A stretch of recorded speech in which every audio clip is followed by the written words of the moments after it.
Audio Jungle.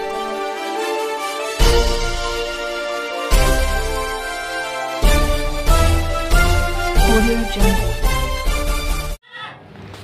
नमस्कार, मी यशवंत आणि आपण पाहत आहात बहुजन सैनिक महाराष्ट्र लाईव्ह। जागना है तो जगाना पडेगा एक राष्ट्र के लिए।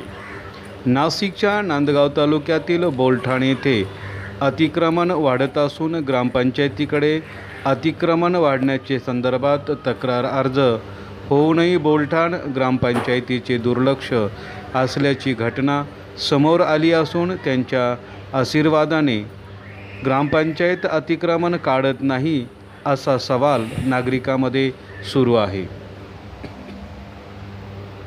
याबाबत सविस्तर वृत्त असे आहे की दिनांक 6 सप्टेंबर 2024 रोजी बोलठाण येथील श्रीमान शरीफ रज्जाक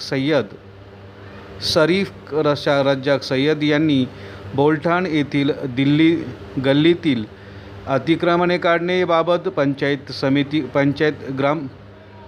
याबाबत सविस्तर वृत्त असे की दिनांक 6 सप्टेंबर 2024 रोजी बोलठाण येथील श्रीमान शरीफ रज्जाक सय्यद यांनी बोलठाण येथील गल्लीतील अतिक्रमण काढण्याबाबत ग्रामपंचायतीकडे अर्ज दाखल केला होता। या अर्जामध्ये बोलठाण येथील वाघोबा मंदिरापासून ते बाराभाई मस्जिदपर्यंत तसेच बाराभाई मस्जिदपासून दुसरीकडील गल्ली जी तकिया मस्जिदपर्यंत गल्लीमध्ये अतिक्रमण झाले आहे। यामुळे जाण्या येण्यासाठी रस्ता राहिलेला नसून सांडपाण्याची व्यवस्था निघण्यासाठी देखील अडचण निर्माण झाली आहे। तसेच शालेय विद्यार्थ्यांना शाळेत जाण्यासाठी देखील खूप अडचण निर्माण होत आहे। एखाद्या पेशंटला 4 व्हीलर गाडीने दवाखान्यात न्यायचे असल्यास त्या पेशंटला हातावर आणावे लागते। गल्लीतील नालीवर देखील बांधकाम करण्यात आलेलं आहे, त्यामुळे मोठी गाडी देखील या गल्लीत येण्या जाण्यासाठी अडचण निर्माण झाली असून सदरील अतिक्रमण काढण्यास यावे या संदर्भात बोलठाण ग्रामपंचायतला शरीफ रज्जाक सय्यद यांनी दिनांक 6 सप्टेंबर 2024 रोजी तक्रार अर्ज देऊन देखील सदरच्या ग्रामपंचायतीने कोणतीही दखल अद्यापपर्यंत घेतलेली नाही।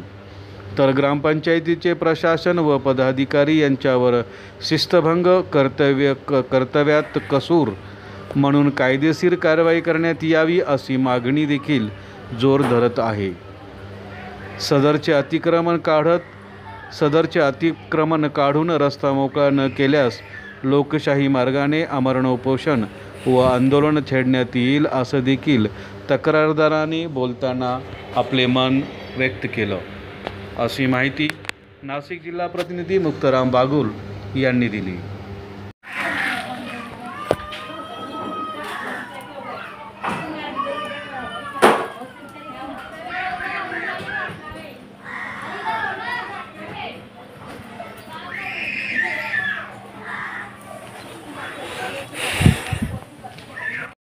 बहुजन सैनिक महाराष्ट्र लाईव्हला लाईक करा, शेअर करा, सबस्क्राईब करा आणि बेल आयकॉनवर क्लिक करा।